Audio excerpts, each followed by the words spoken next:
அனைவருக்கும் வணக்கம். இன்றைய லீகல் அப்டேட் எதை பற்றி என்று சொன்னால், Vaibhav versus the state of Maharashtra, criminal appeal number 1643/2012, 2025 India supreme court 800. சரி, இது Bombay high court criminal appeal number 57/2012. சரி, இதனுடைய நீதியரசர் யார், ஜஸ்டிஸ் யாருன்னு பார்த்தீங்கன்னா, ஜஸ்டிஸ் மிஸ்ஸஸ் பிவி நாகரத்னா ஒரு மிஸ்டர் சதீஷ் சந்திர சர்மா. இந்த நீதியரசர் தான் இந்த வழக்கில் உச்சநீதிமன்றத்தில் தீர்ப்பு வழங்கியிருக்கிறார்கள். சரி, இப்போ டேட் ஆஃப் ஜட்ஜ்மெண்ட் பார்த்தீங்கன்னா 4/6/2025. சரி, இப்போ முதல்ல உச்சநீதிமன்றம் வரை இந்த வைபவ் என்பவர் மேல்முறையீடு செய்து அங்கே தீர்ப்பு பெற்றிருக்காருன்னா என்ன ஃபேக்ட் ஆஃப் த கேஸ்? முதல்ல என்னென்னா, ஒரு மர்டர் கேஸு 302/201, பிறகு section 5 read with 25 section 1A arms actin படி வழக்கு தொடுக்கப்படுகிறது. இப்போ இதில் எதை ஃபேக்ட் என்றால், இந்த பாருங்கள், இவன் வைபவ், இந்த மாங்கேஷ், இரண்டு பேரும் இந்த ஃபஸ்ட் இயர் மெடிக்கல் படிக்கின்ற ஹோமியோபதி காலேஜினுடைய ஸ்டூடெண்ட்டுங்க. இவன் மாங்கேஷனுடைய ஸ்கூட்ரு. காலேஜ் ரெண்டு பேர் தான் போயிட்டு ஒன்றா வருவார்கள்.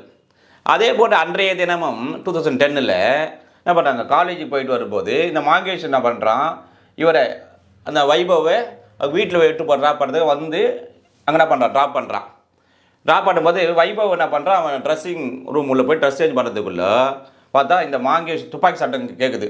வெளியே வந்து பார்த்தா இவன் வந்து அப்படியே இறந்து கிடக்குறான். உடனே இவன் பயந்துடுறான். ஏன்னா இவனுடைய அப்பா வந்து போலீஸ் ஆஃபீஸரு, இவருடைய கன் இருக்குது. ஒருவேளை அப்பாவுடைய கன்று இது மாதிரி யாரோ சுட்டுட்டு இருக்காங்களோ பயந்து என்ன பண்ணுறான், அந்த பாடி டிஸ்போஸ் பண்ணணுன்னு இவன் ஃப்ரெண்டில் கூப்பிட்றான். யாரெல்லாம், விஷால், ஆகாஷ், இவங்க ரெண்டு பேரும் கூப்பிட்டு அங்கே இருக்கிற இந்த பாடியெல்லாம் அகற்றிடுறான். பிறகு அந்த ரத்த கரையெல்லாம் பெனாயில் போட்டு நல்லா கழுவி தொடச்சி வச்சு ஃப்ரீயாக டிஸப்பியர் பண்ணிடுறான், எல்லாத்தையும் மறைச்சிடறான். 201 தான். இவ்வாறு இருக்கின்ற போது இந்த மாங்கேஷோடைய அப்பா வீட்டுக்கு வந்து பார்க்குறாரு, அங்கே ஆளை காணும். அப்புறம் நேராக வைபவ் வீட்டுக்கு போகிறாரு. அங்கே போய் என்கொயரி பண்ணால் அங்கே வரலன்னு சொல்கிறாங்க.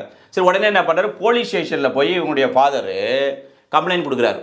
அங்கே என்ன பண்ணுறோம், பாய் மிஸ்ஸிங்கில் வந்து எஃப்ஐஆர் போடுறாங்க. அதன் பிறகு இன்வெஸ்டிகேஷன் ஆரம்பிக்கிறார்கள்.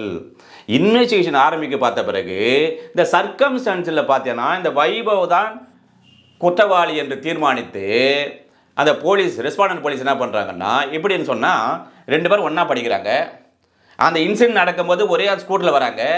வர வழியில் PW3 யாருன்னா அந்த டீ சாப்பிட்றாங்க. இவங்க ரெண்டு பேரும் டீ கடையில். அவர் தான் PW3. அவரும் சொல்கிறான், ஆமாங்க அந்த நேரத்தில் அந்த இறக்கத்துக்கு முன்னாடி 1/2 மணி டீ கடையில் டீ சாப்பிட்டாங்க அப்படின்னு சொல்கிறாரு.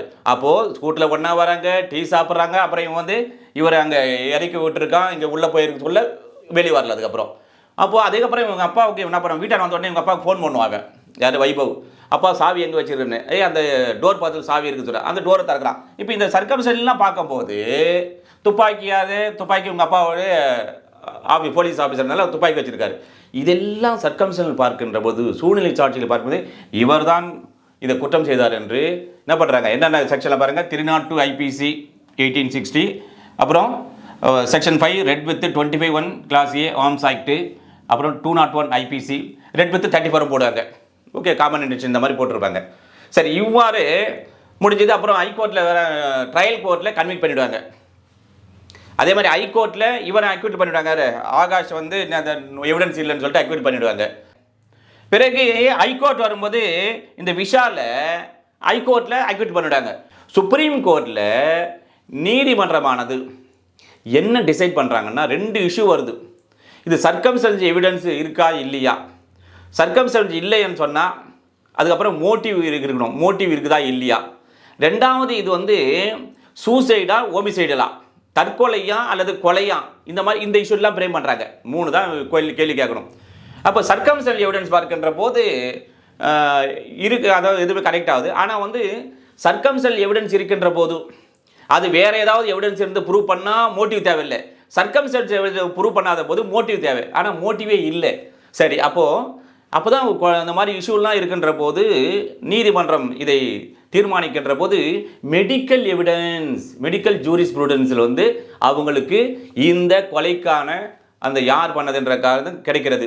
எவ்வாறு என்றால், பாருங்க, இந்த மாங்கேஷ் இருக்கான்ல, இவன் அவங்க வீட்டில் வந்து இவன் ட்ரெஸ் சேஞ்ச் பண்ணும்போது இவன் வந்து அங்கே இருக்கிற சோபாவில் உட்காடுறான், சோபாவில் சேரில் உட்காடுறான்.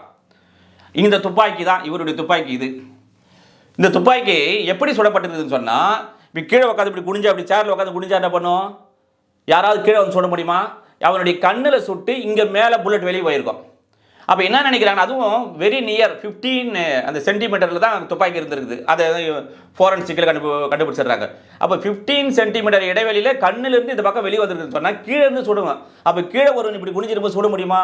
தப்பிச்சிருப்பான். அதுவும் ஒரே ஒரு கன்ஷாட் தான் பண்ணியிருக்காங்க. அப்போ இது பார்க்கின்ற போது இது வந்து என்னது, சூசைட், அதாவது இன்சிடென்டலாக தற்செயலாக விளையாட்டு வேத்தனமாக சின்ன பையன் விளையாட்டுத்தனமாக கூட அவன் பண்ணியிருக்கலாம், இறந்துக்கலாம் என்ற ஒரு முடிவுக்கு வருகிறார்கள். அப்படி வருகின்ற போது இப்போ நம்ம ஏற்கனவே எம்ஆர் ராதா எம்ஜிஆர் கேஸ் பார்த்துருக்குறோம். யூடியூப்ல இல்லை, நம்ம கிளாஸில் பார்த்துருக்குறோம். அதே மாதிரி தான் எம்ஆர் ராதா வந்து இங்கே சுட்டுருக்கோம், இங்கேருந்து கீழே வரும். அப்போது உட்கார்ந்து இருக்கும் போது நின்று சுடும்போது அதிலும் அந்த எம்ஆர் ராதா எம்ஜிஆர் கேஸ்லேயும் அதுதான் பண்ணியிருப்பாங்க, டிசைட் பண்ணுவாங்க.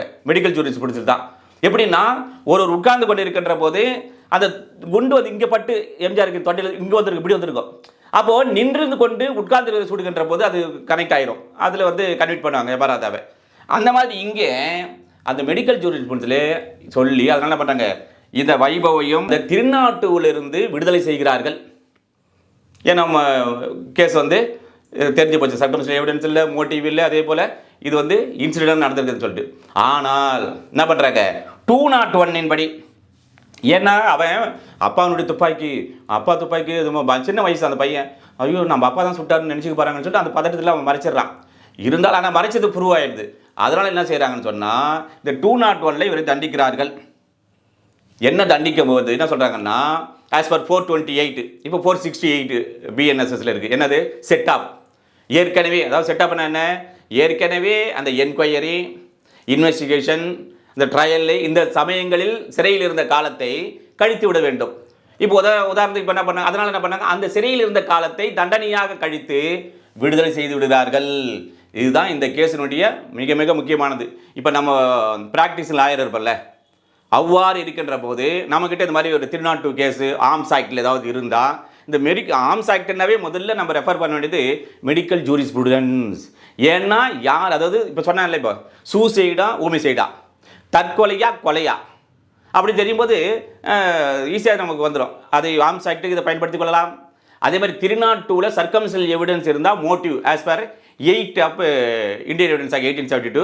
இப்போ என்னது 6 ஆஃப் பிஎஸ்சி 2023 அது இருக்கணும் கண்டிப்பாக அப்படின்னு சொல்லியிருக்காங்க. எனவே நம்ம ப்ராக்டிஸ் அட்வொகேட்டுகள் இந்த மாதிரி வழக்கு செஷன்ஸ் கோர்ட்லேயோ ஹைகோர்ட்லேயோ எங்கேயாவது இருந்தால் இந்த லீகல் அப்டேட்டை பயன்படுத்தி நீங்கள் பயன்பெறுமாறு கேட்டுக்கொண்டு அடுத்த ஒரு லீகல் அப்டேட் சந்திப்போம். நன்றி, வணக்கம்.